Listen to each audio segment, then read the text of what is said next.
and a young friend, Hermione Johns. Nettie and Maggie were so remote from anything to do with any machinery or anything. They never did any housework. Nettie never did any work of any sort in her life. I'm sure it was a humorous trip. So Aunt Nettie, sitting erect in command of the situation, you'd have thought she was driving, but she wasn't.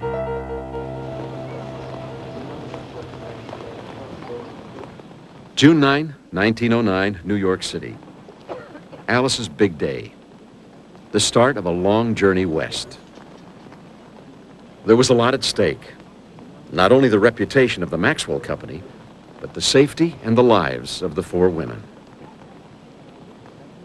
When men stepped forward to crank the car, Alice grabbed the crank and announced, "We'll get ourselves started."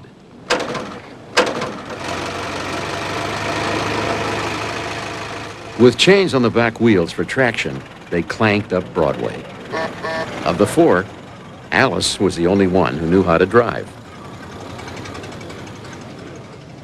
They followed what was later called the Lincoln Highway, which was in some places just grass roads, some places mud, in some places unmarked altogether. They didn't have maps. They had what they call blue books. It said go about 5 miles to a green house with white trim and make a right turn, or to a red barn and make a left turn. The trouble was with that, by the time you got there, they might have painted the barn a different color and you were misled. We had to find our way mostly by the telephone poles. And we could usually suppose that the ones with the more wires went to the larger towns. We thought that was good common sense. Once or twice we got mistaken. The weather held, and after crossing a third of the continent in just 14 days, they arrived in Chicago. The trip had been easier than expected. But just to be safe, they loaded up with a tow rope, block and tackle, and a small shovel before heading west across the Mississippi. They had been warned about Iowa.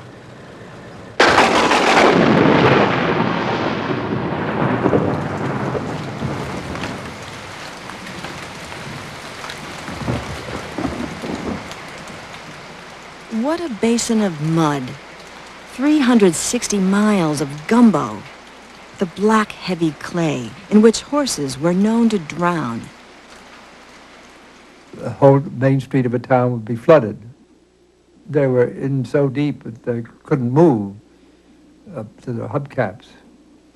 They had to abandon the car, wait for farm wagons to come and rescue them and get them to a hotel with their baggage. Iowa locals pressured Alice to give up, to put the Maxwell on a flat car and ship it across the state. But Alice was determined to drive every inch of the way, she said, even if it kills me. After the rains, the roads were horrible. We plowed along, forced to keep the transmission in low gear. The water boiled, got low, and needed replenishing. Nettie and Maggie unpacked fancy glass bottles from their luggage, rolled up their sleeves, and scooped up water from the side of the road.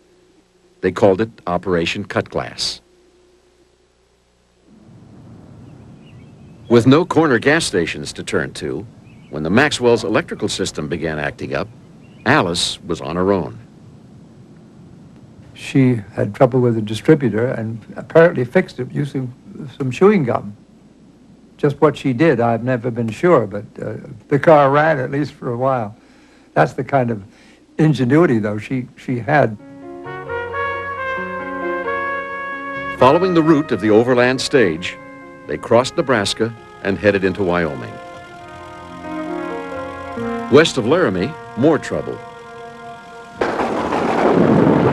The bridge across the North Platte River had been swept away.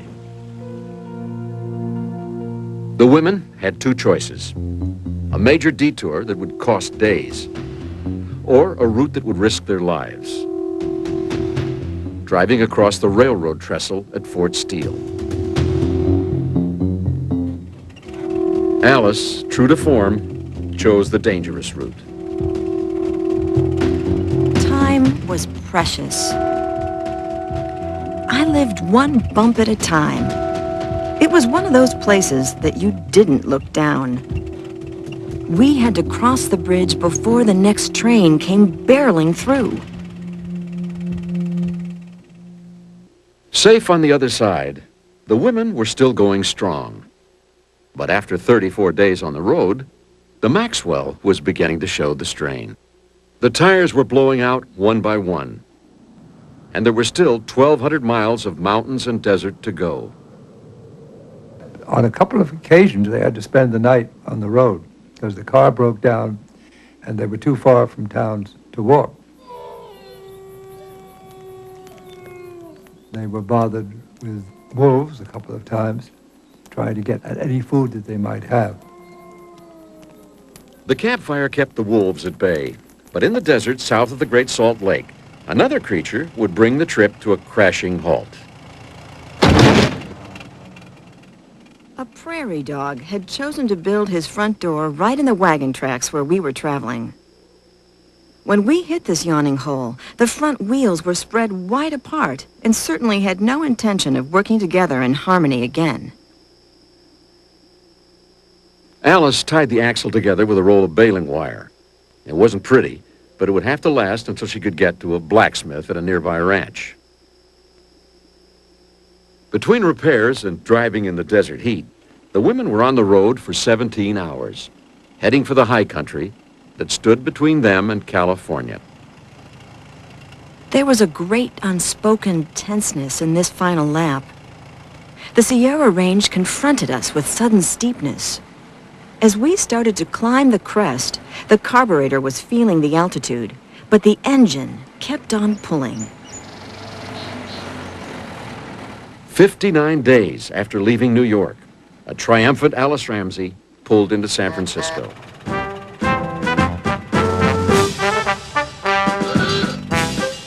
A cavalcade of cars escorted Alice and her 3 companions through the city. People waved and cheered as we drove up Market Street. There were more Chinese than we've ever seen in one place. What a day, what a journey. From Hell's Gate to Golden Gate. Alice's gamble had paid off. Now the Maxwell Company would promote their car as gentle enough for a well-brought-up lady to drive and rugged enough to conquer a continent. For the rest of her life, Alice Ramsey would drive across the country at least once a year. Coming up next, Everybody loved the automobile in America. The love affair started with Model T and it never stopped. Passion on TBS.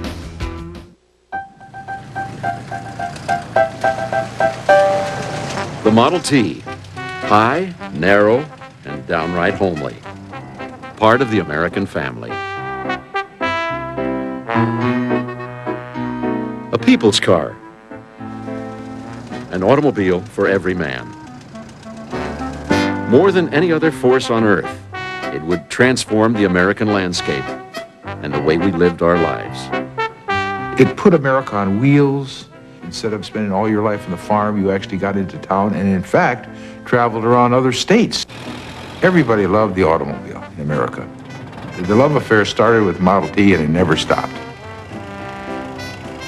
It was the inspiration of Henry Ford, a man who had grown up in the Midwest. He hated school, hated farming, hated the isolation of rural life.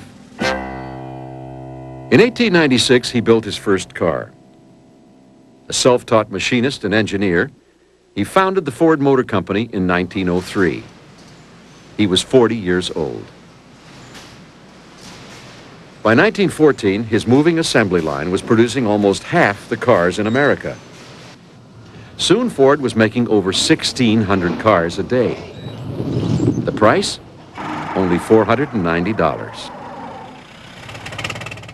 You could buy about 4 or 5 Model Ts for the price of a Packard. Packard probably cost as much as a farm. when dealers were presented with brochures of the car even before they had seen it.